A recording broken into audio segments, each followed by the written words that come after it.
September 2008. I'm living life and reading books. We're here to talk about the books. So the first book I read in September of 2008 was, let's double check, Brides of the Impaler by Edward Lee. A leisure book. Back cover copy. The church sits dark and empty without a congregation, as far as anyone knows. But who is the macabre nun who looks like she stepped out of someone's darkest nightmare?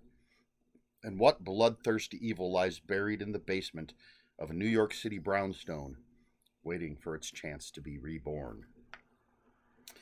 When Christina and her husband moved into the brownstone, they thought it would be their dream house. But almost immediately, something began to beckon to her. She can feel it calling her, luring her, filling her dreams with newfound passion, unbridled lust, and promises of ecstasies she'd never thought possible.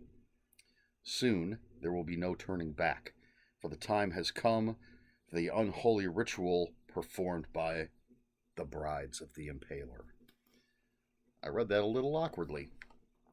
Lighting's not great. Vision's not great. Sometimes I couldn't tell a comma from a period.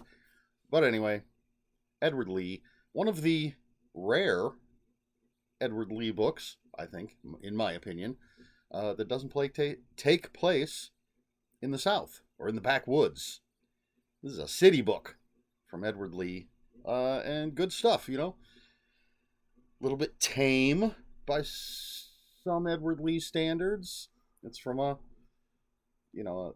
mass market publisher, so toned down just a little bit. But Brides of the Impaler by Edward Lee.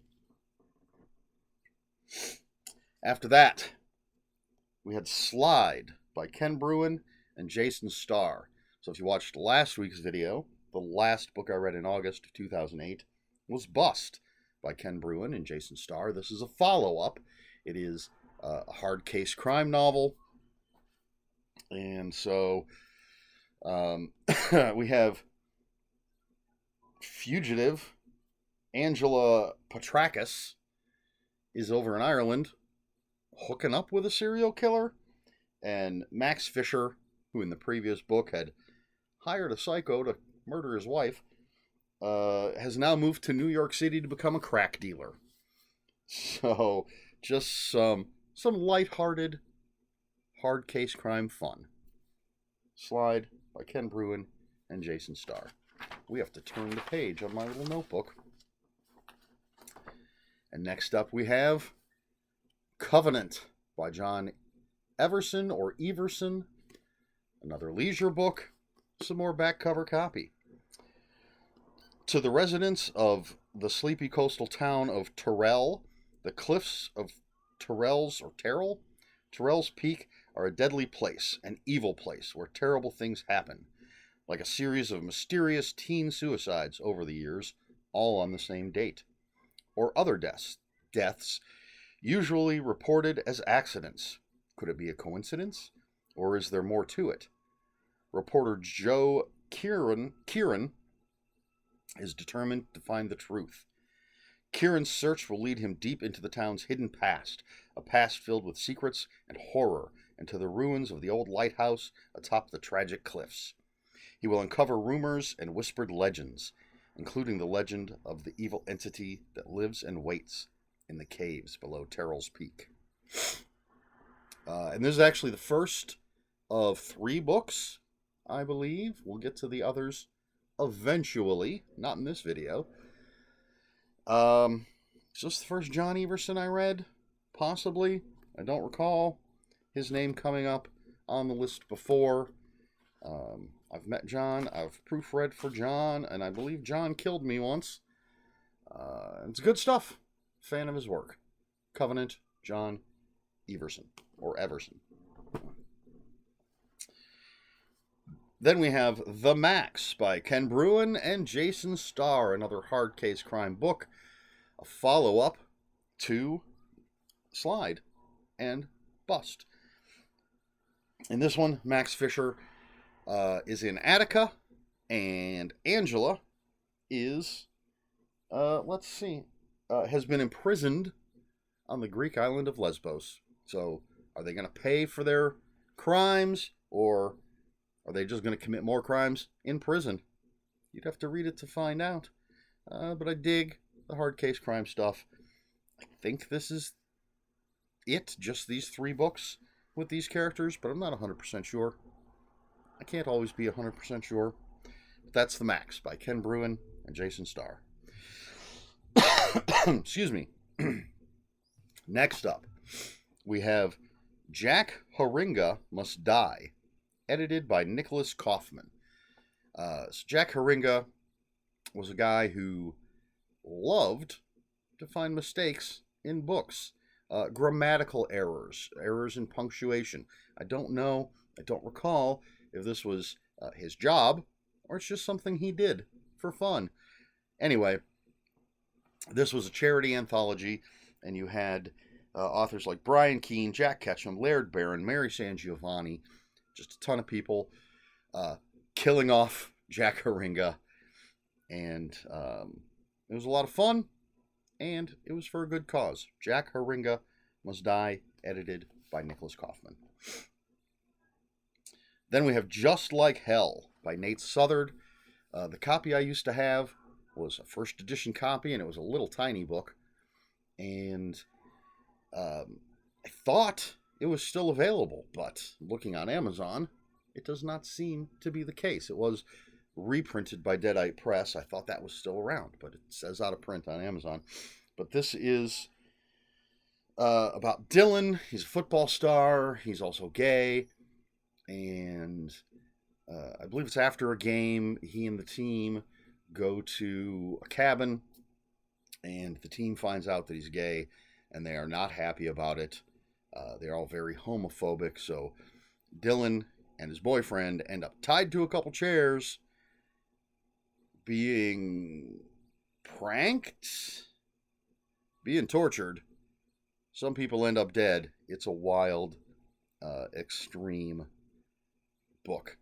I wish I still had a copy. I'm going to see if I can't find it somewhere. I don't mean like in here. I know I don't own a copy. See if I can find a copy somewhere.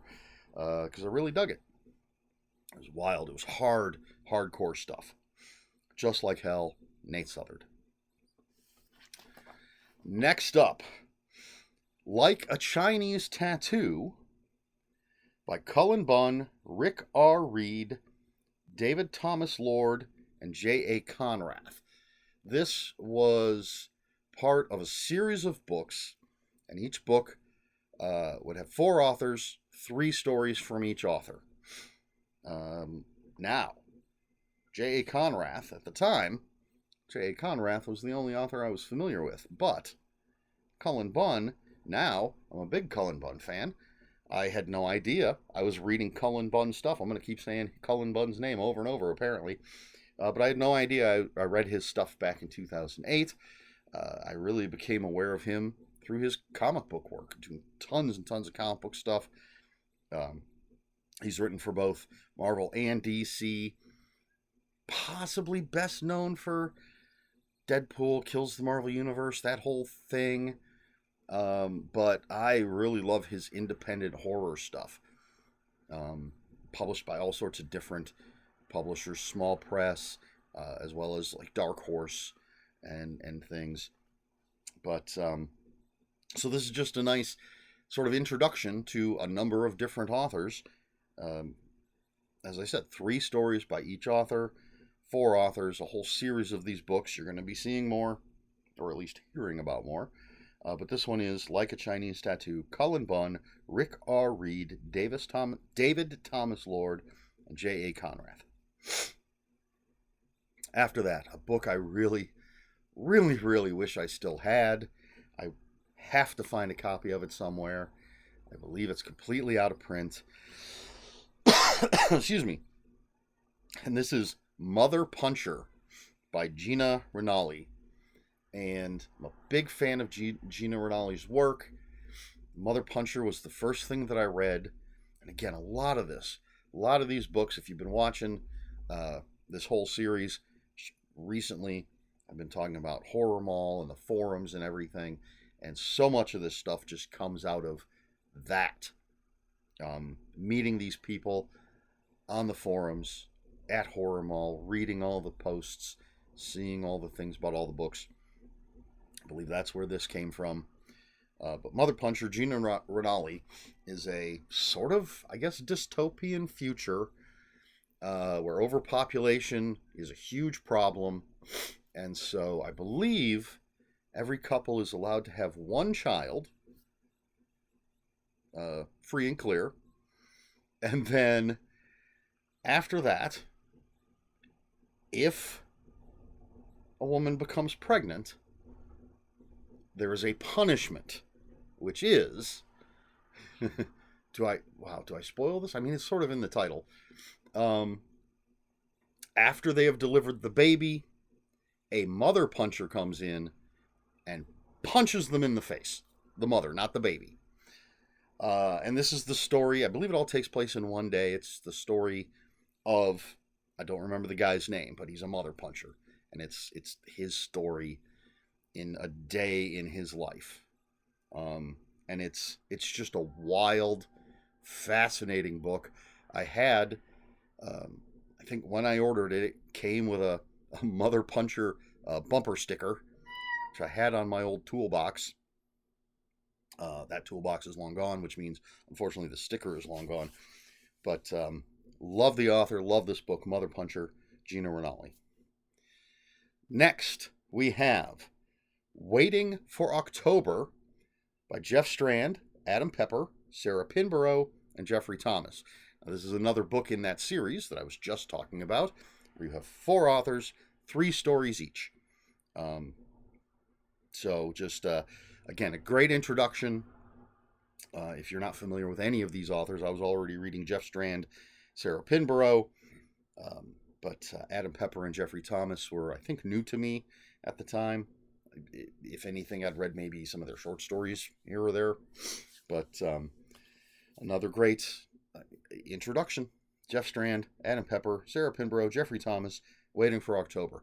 And I was shocked when I was looking these up on Amazon that both are still available. Seemingly. The penultimate book that I read in September of 2008 is a book that I just recently reread, didn't realize it was a reread, and reviewed, and I am so disorganized at this point in my life, I have no idea where it's at. I think I either put it on one of my book carts or slipped it into an empty space in the shelves that my TV is sitting on, that is behind a bunch of book carts, because I checked all the stacks where I thought it would be and did not see it anywhere. But this is The Book of Lists, Horror, compiled by, sort of written and compiled by Amy Wallace, Del Howison, and Scott Bradley. As a matter of fact, Del Howison commented on my review on YouTube. And this is what it says on the tin. Book of Lists, a series of books. This focuses on horror. So it's so Amy Wallace, Del Howison, and Scott Bradley write some of the lists, but the majority of it is just a ton of contributors. And the majority of the book is, I think, over half is movies, just lists on horror movies. Then you have lists of books, and there's comics, and there's music, and there's sort of a potpourri of different things. And some are very, very involved. Some are literally just a list. So-and-so's top 10, whatever. Boom, there's your list. Some of the people really dive deep into why these things are on their list. So the Book of Lists, Horror, Amy Wallace, Del Howison, and Scott Bradley. Excuse me. And then the final thing that I read in September of 2008 is Sloppy Seconds by Wrath James White. And I'm not going to actually read the back cover copy of this. This is 6 short stories and an introduction and an introduction by Mark McLaughlin, and something that says "In Retrospect" by Rath James White. Doesn't call itself an introduction or a foreword or anything. And so 5 of these stories are from our Rath James White's entries, I suppose, into the Gross Out contest at the World Horror Convention, which was an annual tradition. And I believe the reason it's called Sloppy Seconds is because all 5 of these stories came in second place. And then there's a 6th story that's just a bonus. And Rath says in his little in retrospect that the versions of these stories in the Gross Out contest were sort of truncated versions. So this is now the full version of these stories, although you can see it's a very slim book. So it's not like they're very long stories at all. And they are incredibly grotesque stories in that Rath James White, sometimes tradition. He's not always grotesque, but these are just over the top. Yeah, I mean, he's trying to win a contest, being as gross as possible. A lot of fun. And this was me having read Teratologist, and then what do you call it? Succulent Prey. I mean, I just talked about it a couple of videos ago. But this is me just trying to pick up anything at all I could find by Rath James White. So Sloppy Seconds, Rath James White. And that's everything that I read in September of 2008. And question for the video: are there any books that you owned in the past, have, for whatever reason, take away the word have, for whatever reason you no longer have that book?